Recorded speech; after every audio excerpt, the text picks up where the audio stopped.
यदि तपाई business owner, digital marketer वा डिजिटल मार्केटिङ सिक्दै हुनुहुन्छ भने तपाईलाई वेबसाइट र ल्यान्डिङ पेजको बारेमा थाहा पाउन एकदमै जरुरी छ। किनभने अहिलेको टाइममा बिजनेसलाई वेबसाइट मात्र हैन, बिजनेसलाई ल्यान्डिङ पेज पनि चाहिन्छ। तर कुन बेला ल्यान्डिङ पेजको युज गर्ने, कुन चाहिँ बेला वेबसाइटको युज गर्ने त्यो थाहा पाउनको लागि तपाईलाई वेबसाइट र ल्यान्डिङ पेजको प्रपर नलेज पनि हुनुपर्छ। र यो भिडियोमा म तपाईहरुलाई वेबसाइट र ल्यान्डिङ पेजको बारेमा प्रपर नलेज पनि प्रोवाइड गर्छु, त्यसको डिफरेन्सिएसन पनि दिन्छु र एट द एन्ड तपाईलाई कुन बेला कुन युज गर्ने पनि भन्छु। हेलो एभ्रीवान, मेरो नाम हो Saugat Basnet. I am a digital freedompreneur र फाउन्डर एन्ड सिइओ अफ सिकुम्ना.com। वेबसाइटको बारेमा मैले तपाईहरुलाई खासमा धेरै कुरा पनि भनिराख्नु पर्दैन, किनभने तपाईलाई वेबसाइटको बारेमा थाहा छँदैछ।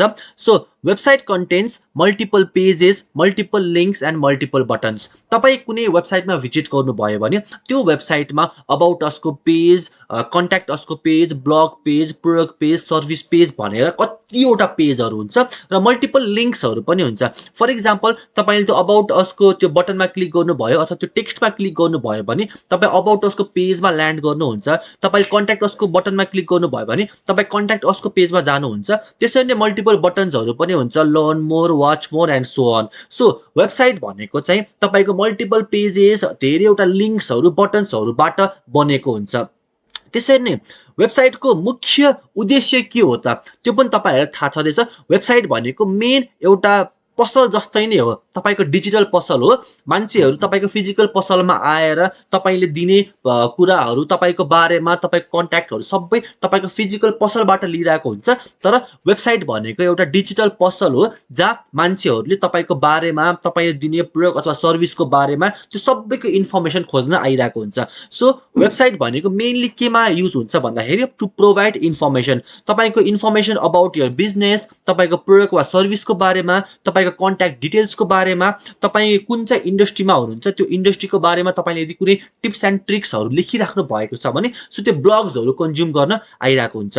यदि तपाईको कलेज चाहिँ ललितपुरमा छ, म जनकपुरमा छु भने चाहिँ म तपाईको कलेज भिजिट नगरिकनै तपाईको वेबसाइट हेरेर तपाईको कलेजको बारेमा, तपाईले प्रोवाइड गर्ने चाहिँ कोर्सेसहरुको, प्रोग्राम्सहरुको बारेमा मैले यदि सबै इन्फर्मेसन तपाईको साइटबाटै पाउन सके भने र त्यहाँबाट यदि मलाई सबै कुरा चित्त बुझ्यो भने म फ्युचरमा गएर तपाईको कलेज जोइन पनि गर्छु होला। सो वेबसाइट भनेको मेन एउटा उद्देश्यको लागि चाहिँ एकदमै चाहिन्छ, त्यो भनेको चाहिँ प्रोवाइड इन्फर्मेसन। तपाई हाम्रो सिकुम्ना.com भन्ने वेबसाइटमा जानुभयो भने हेर्न सक्नुहुन्छ, यहाँ मल्टिपल पेजहरु छ। सो यो हाम्रो होम पेज भयो। यतापट्टि क्लिक गर्यो भने चाहिँ हाम्रो यो अबाउट असको पेज छ। यतापट्टि क्लिक गर्यो भने हाम्रो ब्लग्सको पेज छ। त्यसरी नै यहाँ तपाईको कोर्सेसको बटन छ, यहाँ तपाईको लगइनको बटन छ, रेजिस्टर नाउको बटन छ। सो यदि सिकुम्ना.com को बारेमा कसैलाई इन्फर्मेसन चाहियो भने चाहिँ यो वेबसाइटमा आउन सक्छ र यहाँ आएर चाहिँ हाम्रो कोर्सेसहरुको बारेमा थाहा पाउन सक्छ, हाम्रो स्टुडेन्टहरुको टेस्टिमोनियल्सहरु पनि हेर्न सक्छ, हाम्रो टिचर्सहरुको बारेमा इन्फर्मेसनहरु पाउन सक्छ, हाम्रो बारेमा इन्फर्मेसन पाउन सक्छ, कतिवटा बटन्सहरु छ। सो वेबसाइटमा यो सबै कुरा हुन्छ and it is mainly used to provide information. अर्को हुन्छ ल्यान्डिङ पेज। ल्यान्डिङ पेजको बारेमा आई डोन्ट नो तपाईहरुले कतिको सुन्नु भएको छ, तर अहिलेको टाइममा ल्यान्डिङ पेज वेबसाइट भन्दा पनि इम्पोर्टेन्ट भइसकेको छ। तर किन इम्पोर्टेन्ट भएको छ त्यो बुझाउनु भन्दा अगाडि म तपाईलाई ल्यान्डिङ पेजको बारेमा केही कुराहरु बुझाउँछु। सो वेबसाइट भनेको चाहिँ मल्टिपल पेजेसहरुबाट बनेको हुन्छ भने ल्यान्डिङ पेज भनेको एउटा सिंगल वेब पेजबाट बनेको हुन्छ। त्यसमा धेरैवटा पेज हुन्न, एउटा मात्र पेज हुन्छ ल्यान्डिङ पेज। र त्यो ल्यान्डिङ पेजमा चाहिँ मल्टिपल पेजेसहरु हुँदैन, मल्टिपल लिंक्सहरु हुँदैन, मल्टिपल बटन्सहरु हुँदैन, एउटा मात्र पेज हुन्छ। अब ल्यान्डिङ पेज के को लागि युज गरिन्छ त भन्दाखेरि वेबसाइटमा तपाईको 10 वटा प्रोडक्ट छ भने 10 वटा प्रोडक्टको बारेमा इन्फर्मेसन हुन्छ। तर ल्यान्डिङ पेजमा हामीहरुले 10 वटै प्रोडक्टको इन्फर्मेसन राख्दैनौं। ल्यान्डिङ पेजमा हामीहरुले एउटा मात्र स्पेसिफिक प्रोडक्ट वा सर्भिसको इन्फर्मेसनहरु चाहिँ एड गरिरहेको हुन्छौं र त्यो ल्यान्डिङ पेजमा चाहिँ एउटा प्रोडक्ट अथवा सर्भिसको इन्फर्मेसन हुन्छ। त्यही प्रोडक्ट वा सर्भिसको अफर, तपाईले कुनै अफर निकाल्नु भएको छ भने त्यो अफर पनि तपाईले त्यो ल्यान्डिङ पेजमा हाल्न सक्नुहुन्छ। त्यो ल्यान्डिङ पेजमा तपाईको त्यो स्पेसिफिक प्रोडक्ट वा सर्भिस कसैले लिएको छ भने चाहिँ त्यसको टेस्टिमोनियल्सहरु, तपाईको कस्टमर्सको टेस्टिमोनियल्सहरु पनि हाल्न सक्नुहुन्छ। र ल्यान्डिङ पेजमा चाहिँ एउटा मात्रै सीटीए हुन्छ। सीटीए भनेको कल टु एक्सन। अब तपाईँ हाम्रो सिकुम्ना.com मा जानुभयो भने यहाँ multiple CTA multiple call to action छ। कुनै पनि युजर यदि मेरो वेबसाइटमा ल्यान्ड गरिरहेको छ भने चाहिँ उसले कोर्सेसको बटनमा क्लिक गरेर कोर्सेसको पेजमा यसरी भिजिट गर्न सक्छ। उसले चाहिँ लगइनमा क्लिक गरेर चाहिँ आफ्नो युजर छ भने चाहिँ लगइन गर्न सक्छ। उसले रेजिस्टर नाउको बटनमा क्लिक गरेर चाहिँ उसले चाहिँ as a instructor or student register पनि गर्न सक्छ। तर ल्यान्डिङ पेजमा त्यति धेरै मल्टिपल कल टु एक्सन हुँदैन। ल्यान्डिङ पेजमा एउटा मात्रै कल टु एक्सन हुन्छ र त्यो कल टु एक्सन भनेको चाहिँ कस्तो हुन्छ त भन्दाखेरि हेर्नुस्, यो भनेको चाहिँ मेरो ल्यान्डिङ पेज हो। यो एउटा वान सिंगल पेज वेबसाइट हो। अब यो ल्यान्डिङ पेजमा अब यो वेबसाइटमा फर्स्टमा म तपाईहरुलाई देखाउँछु कि यहाँ मल्टिपल कोर्सहरु छ। फर एक्जाम्पल डिजिटल मार्केटिङको कोर्स, वेबसाइट डिजाइनिङको कोर्स, लोगो डिजाइनिङको कोर्स एन्ड सो अन। तर यो ल्यान्डिङ पेजमा एउटा मात्रै कुरा छ, एउटा मात्रै कोर्सको चाहिँ यहाँ प्रमोट भइरहेको छ। त्यो भनेको चाहिँ डिजिटल मार्केटिङ फर फ्री 21 डेजको डिजिटल मार्केटिङ कोर्स जुन छ, जुन एउटा मात्रै प्रोडक्ट छ, त्यसको बारेमा मात्रै कुराहरु भइरहेको छ। सो त्यो प्रोडक्टको बारेमा इन्फर्मेसनहरु छ। What will you learn in this free course भनेर त्यसको बारेमा इन्फर्मेसनहरु छ। त्यसपछि तलपट्टि तपाईहरुले स्क्रोल गर्नुभयो भने चाहिँ अबाउट मी, म यो कोर्सको ट्युटर हो, इन्स्ट्रक्टर हो, त्यही भएर मेरो बारेमा हल्का इन्फर्मेसनहरु छ। तल स्क्रोल गर्नुभयो भने चाहिँ जसले हाम्रो यो फ्री कोर्स कन्ज्युम गरेको छ उनीहरुको बारेमा पनि उनीहरुको टेस्टिमोनियल्सहरु छ। जसले हाम्रो कोर्स पर्चेज हैन फ्रीमा कन्ज्युम गरेको छ, जसले इन्फर्मेसन राम्रो इन्फर्मेसन पाएको छ, उनीहरुको भ्यालुएबल फिडब्याकहरु पनि मैले यहाँ ल्यान्डिङ पेजमा एड गरेको छु। सो मैले तपाईहरुलाई अघि यहाँ माइन्ड म्यापमा भनेको जसरी नि यो भनेको एउटा सिंगल पेज हो, हेर्न सक्नुहुन्छ सिंगल पेज छ, यहाँ धेरै कुरा केही पनि छैन। यो ल्यान्डिङ पेजमा एउटा मात्र प्रोडक्टको इन्फर्मेसन हुन्छ। सो मेरो एउटा प्रोडक्ट भनेको चाहिँ यो फ्री 21 डेजको डिजिटल मार्केटिङ कोर्स हो, त्यसको बारेमा मात्रै इन्फर्मेसन छ, अरु केही पनि छैन। त्यसैले नै यसमा एउटा सिंगल CTA छ, सिंगल कल टु एक्सन छ। त्यो कल टु एक्सन भनेको चाहिँ के हो भने if you want to consume or if you want to get this free digital marketing course then you have to give me your first name and email address. यहाँ मैले अरु केही पनि भनेको छुइनँ। यहाँ यो पेजबाट मैले मान्छेहरुलाई मेरो कन्ट्याक्ट असको पेज अथवा मेरो सिकुम्नाको पेज अथवा मेरो अबाउट असको पेज कतै पनि पठाएको छैन। यो पेजमा यो ल्यान्डिङ पेजमा कोही मान्छेहरु भिजिट गर्यो भने उनीहरुले एउटा मात्र एक्सन लिन्छ। त्यो एक्सन भनेको आफ्नो नाम र इमेल आइडी दिएर चाहिँ यो बटनमा क्लिक गर्यो भने चाहिँ उनीहरुले चाहिँ मेरो यो फ्री डिजिटल मार्केटिङको कोर्स पाउँछ। र लास्टमा भनेको ल्यान्डिङ पेजमा एउटा थ्याङ्क यू पेज पनि अट्याच्ड गरिएको हुन्छ। फर एक्जाम्पल कोही मान्छे आएर चाहिँ यो मेरो ल्यान्डिङ पेज भिजिट गर्यो र मेरो यो कोर्स उनीहरुले चाहिँ सिक्न मन लागिरहेको छ भने चाहिँ उनीहरुले CTA छ मेरो उसको नाम र इमेल आइडी दिनु पर्यो र यो send me the free video नाउमा क्लिक गरिसकेपछि चाहिँ उनीहरु अब कहाँ ल्यान्ड हुन्छ, थ्याङ्क यू पेजमा ल्यान्ड हुन्छ। त थ्याङ्क यू पेजमा गइसकेपछि चाहिँ मैले उनीहरुलाई प्रोबब्ली भन्छु कि thank you for enrolling in my course अनि द फ्युचर अपडेटको लागि चाहिँ यु क्यान डु दिस भनेर चाहिँ के इन्स्ट्रक्सनहरु प्रोभाइड गर्छु। सो वेबसाइटमा धेरै कुराहरु हुन्छ, धेरै पेजेसहरु हुन्छ, धेरै कल टु एक्सन्सहरु, बटन्सहरु, लिंक्सहरु हुन्छ। ल्यान्डिङ पेजमा त्यस्तो धेरै केही पनि हुँदैन। सिम्पल एउटा पेज हुन्छ, एउटा प्रोडक्ट वा सर्भिसको बारेमा डिटेलमा इन्फर्मेसन हुन्छ। तपाईले चाहिँ आफ्नो अफरहरु पनि दिन सक्नुहुन्छ। त्यो प्रोडक्ट अथवा सर्भिस सेल गर्नको लागि अफरहरु दिन सक्नुहुन्छ। सो मेरो यो प्रोडक्ट यो कोर्स कन्ज्युम गराउनको लागि मेरो अफर भनेको फ्री, मैले फ्रीमा यो कोर्स दिइराको छु। सो यो मेरो एउटा अफर पनि हो र मैले टेस्टिमोनियल्सहरु पनि एड गरेको छु। यदि कोही मान्छेहरु मेरो यो कोर्स कन्ज्युम गर्न चाहन्छ भने चाहिँ उनीहरुले चाहिँ अरु स्टुडेन्ट जसले चाहिँ यो कोर्स लिएको छ उनीहरुको फिडब्याक पनि हेर्न सक्छ, टेस्टिमोनियल्सहरु पनि हेर्न सक्छ। सो यसले चाहिँ त्यो युजरलाई चाहिँ पर्सुएट गर्छ to join my course. So I hope तपाईहरुले वेबसाइट र ल्यान्डिङ पेजको डिफरेन्सिएसन त बुझ्नु भयो होला। अब म तपाईहरुलाई थर्ड पोइन्टमा भन्छु कि which want do you need, तपाईलाई के चाहिन्छ। तपाई यदि बिजनेस ओनर हुनुहुन्छ भने तपाईलाई के चाहिन्छ। So to be really honest तपाईलाई वेबसाइट र ल्यान्डिङ पेज दुईटै चाहिन्छ।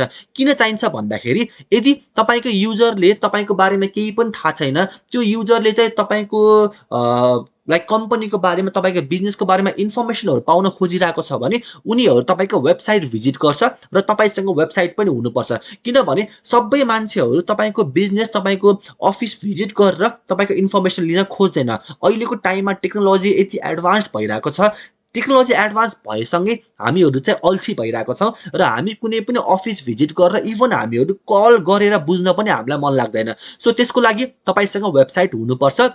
वेबसाइटको मेन उद्देश्य भनेको तपाईले आफ्नो बारेमा आफ्नो प्रोडक्ट सर्भिसको बारेमा चाहिँ डिटेलमा इन्फर्मेसन प्रोभाइड गर्नुहुन्छ। तर वेबसाइटमा बेफाइदा के छ भने चाहिँ इट कजेस डिस्ट्र्याक्सन भनेको चाहिँ अब कति धेरै पेजहरू हुन्छ, कति धेरै लिङ्क्सहरू हुन्छ, बटन्सहरू हुन्छ। सो मान्छेले चाहिँ तपाईँको वेबसाइटमा गएर के एक्सन लिने त भनेर चाहिँ तपाईँले एउटा स्पेसिफिक कल टु एक्सन उनीहरूलाई लिन लगाउन सक्नुहुन्न। तर त्यही पनि वेबसाइट तपाईँहरूलाई चाहिन्छ, किनभने वेबसाइटबाट तपाईँले आफ्नो कम्पनी, आफ्नो बिजनेसको बारेमा चाहिँ पुरै इन्फर्मेसन प्रोभाइड गर्न सक्नुहुन्छ।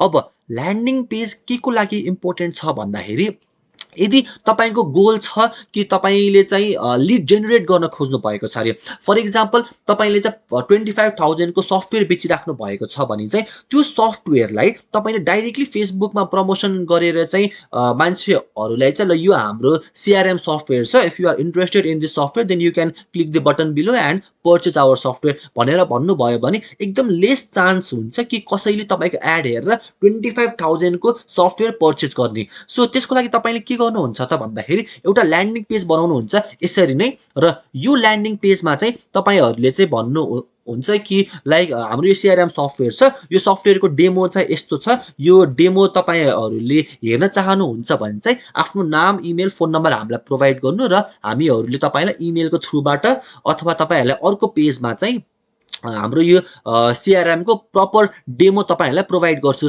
भनेर तपाईँहरूले त्यो डेमो प्रोभाइड गर्छु, त्यो लिड म्याग्नेट बनाएर ल्यान्डिङ पेजमा तपाईँले युजरलाई लिएर आउनु भयो भने चाहिँ उनीहरूले आफ्नो डिटेल्स तपाईँहरूलाई दिन्छ त्यो डेमो कन्ज्युम गर्नको लागि, र फ्युचरमा तपाईँले त्यही लिडलाई कल गरेर आफ्नो कस्टमरमा कन्भर्ट गर्न सक्नुहुन्छ। सो तपाईँ यो कुरा वेबसाइटमा चाहिँ गर्न सक्नुहुन्न, किनभने वेबसाइटमा धेरै इन्फर्मेसनहरू हुन्छ, धेरै लिङ्क्स, बटन्सहरू हुन्छ र मान्छेहरू युजर तपाईँको वेबसाइटमा गएर डिस्ट्र्याक्ट हुने चान्सेस चाहिँ एकदम बेसी हुन्छ। त्यसरी नै तपाईँले लिड जेनेरेसन, अर्को भनेको सेल्सको लागि पनि युज गर्न सक्नुहुन्छ। अब मेरो वेबसाइटमा धेरैवटा प्रोडक्टहरू छ, धेरैवटा कोर्सेसहरू छ, तर म के पनि गर्न सक्छु भने चाहिँ म ल्यान्डिङ पेज बनाएर चाहिँ मलाई फर इक्जाम्पल लोगो डिजाइनको कोर्स मात्रै बेच्नु छ भने चाहिँ मैले डाइरेक्टली मेरो युजरलाई यो सबै इन्फर्मेसन भएको यो वेबसाइटमा ल्यान्ड गराउनु भन्दा चाहिँ मैले उनीहरूलाई चाहिँ यो ल्यान्डिङ पेजमा ल्यान्ड गराउँछु जहाँ अरू केही पनि हुँदैन, डिस्ट्र्याक्सन केही पनि हुँदैन। लोगो डिजाइनिङको कोर्सको बारेमा, त्यसको डिटेल्सहरू, त्यसको ट्युटरको बारेमा र त्यो कोर्स पर्चेज गरेको अरू स्टुडेन्टहरूको फिडब्याक्सहरू हालेर मैले ल्यान्डिङ पेज प्रिपेयर गर्छु र कुनै पनि मान्छेलाई चाहिँ मैले फेसबुक अथवा गुगलमा एड रन गरेर यो ल्यान्डिङ पेजमा भिजिट गराउँछु र यहाँ मैले उनीहरूलाई इन्फर्मेसन प्लस अफर पनि राखेको हुन्छु। फर इक्जाम्पल तपाईँहरूले अहिले बाई गर्नुभयो भने चाहिँ 50% अफ पनि पाउनुहुन्छ भनेर मैले त्यस्तो केही दिन सक्छु अफर पनि, र उनीहरूलाई चाहिँ मैले यहाँ चाहिँ लाइक ई-सेवा, कनेक्ट आइपिएस अथवा अनलाइन ब्याङ्किङको त्यो कनेक्ट गराएर चाहिँ डाइरेक्टली यो ल्यान्डिङ पेजमा त्यो एउटा मात्रै प्रोडक्ट अथवा त्यो एउटा मात्रै कोर्सको इन्फर्मेसन, अफर, टेस्टिमोनियल र कल टु एक्सन दिएर मैले उनीहरूलाई मेरो कोर्स पर्चेज गराउन सक्छु। सो तपाईँहरूले सेल्स गराउनु छ भने पनि ल्यान्डिङ पेजलाई युज गर्न सक्नुहुन्छ। अर्को भनेको चाहिँ इभेन्ट साइन अप। तपाईँहरूको कुनै इभेन्ट छ, त्यो इभेन्टको लागि चाहिँ त्यो एउटा स्पेसिफिक इभेन्टको लागि चाहिँ साइन अपहरू, रेजिस्ट्रेसनहरू गराउनु छ भने पनि तपाईँले चाहिँ ल्यान्डिङ पेजलाई युज गर्न सक्नुहुन्छ, किनभने ल्यान्डिङ पेजमा तपाईँले आफ्नो इभेन्टको बारेमा मात्रै कुरा गर्नुहुन्छ, अरू केही पनि हुँदैन। सो यसमा फाइदा के छ त भन्दाखेरि डिस्ट्र्याक्सन हुँदैन। अहिलेको टाइममा मान्छेको अटेन्सन धेरै टाइमलाई राख्नको लागि पनि गाह्रो छ क्या, मान्छेको अटेन्सन स्प्यान त्यति साह्रो धेरै छैन, किनभने यो टिकटक, इन्स्टाग्रामहरूमा रिल्स हेर्दा हेर्दा हामीहरूले धेरै बेरसम्म कुनै पनि कुरालाई अटेन्सन दिइराख्न हामीलाई गाह्रो हुन्छ। त्यो कारणले चाहिँ ल्यान्डिङ पेज एकदमै इम्पोर्टेन्ट हुन्छ। यदि तपाईँले आफ्नो बिजनेसको बारेमा इन्फर्मेसन मात्रै प्रोभाइड गर्दै हुनुहुन्छ भने वेबसाइट राम्रो हुन्छ तपाईँको लागि, तर तपाईँको चाहिँ त्यो बिजनेसमा चाहिँ कुनै स्पेसिफिक एक्सन लिन लाउनु पर्नेछ। तपाईँले लिड जेनेरेट गर्न खोज्नु हुँदैछ, तपाईँले सेल्स गर्न खोज्दै हुनुहुन्छ, तपाईँले इभेन्ट साइन अप गर्न खोज्दै हुनुहुन्छ, कुनै एउटा स्पेसिफिक प्रोडक्ट अथवा सर्भिसको लागि स्पेसिफिक एक्सन लिन खोज्दै हुनुहुन्छ भने त्यसको लागि ल्यान्डिङ पेज एकदमै इम्पोर्टेन्ट छ। र अहिले बिजनेसहरूले चाहिँ वेबसाइट र ल्यान्डिङ पेज दुवैको एकदमै युज गरिरहेको हुन्छ, हेर्न सक्नुहुन्छ। इभन मेरो आफ्नो एउटा वेबसाइट छ जहाँ मेरो सबै इन्टायर इन्फर्मेसनहरू छ भने मैले हरेक लिडको लागि अथवा सेल्सको लागि अथवा कुनै स्पेसिफिक प्रोडक्ट वा सर्भिसको लागि चाहिँ मैले ल्यान्डिङ पेज पनि बनाइरहेको हुन्छु, र त्यहाँबाट चाहिँ मेरो गोल यदि लिड छ भने लिड जेनेरेट गर्छु, सेल्स छ भने सेल्स गर्छु, इभेन्ट साइन अप छ भने इभेन्ट साइन अप पनि गरिरहेको हुन्छु। यही कारणहरूले गरेर बिजनेसलाई वेबसाइट र ल्यान्डिङ पेज दुइटै एकदमै इम्पोर्टेन्ट छ। वेबसाइटबाट इन्फर्मेसन प्रोभाइड गरिन्छ र ल्यान्डिङ पेजबाट कुनै एउटा स्पेसिफिक एक्सन लिइन्छ। So that's it for today. यदि तपाईँलाई भिडियो राम्रो लाग्यो भने तलको लाइक बटनलाई पनि क्लिक गरिदिनु होला, किनभने तपाईँले लाइक बटनलाई क्लिक गर्नुभयो भने तपाईँले मोर मेरो भिडियोजहरू पनि हेर्न सक्नुहुन्छ र मेरो भिडियोजबाट तपाईँहरूले राम्रो भ्याल्यु पनि पाउन सक्नुहुन्छ। So thank you so much for watching this video. See you on the next video.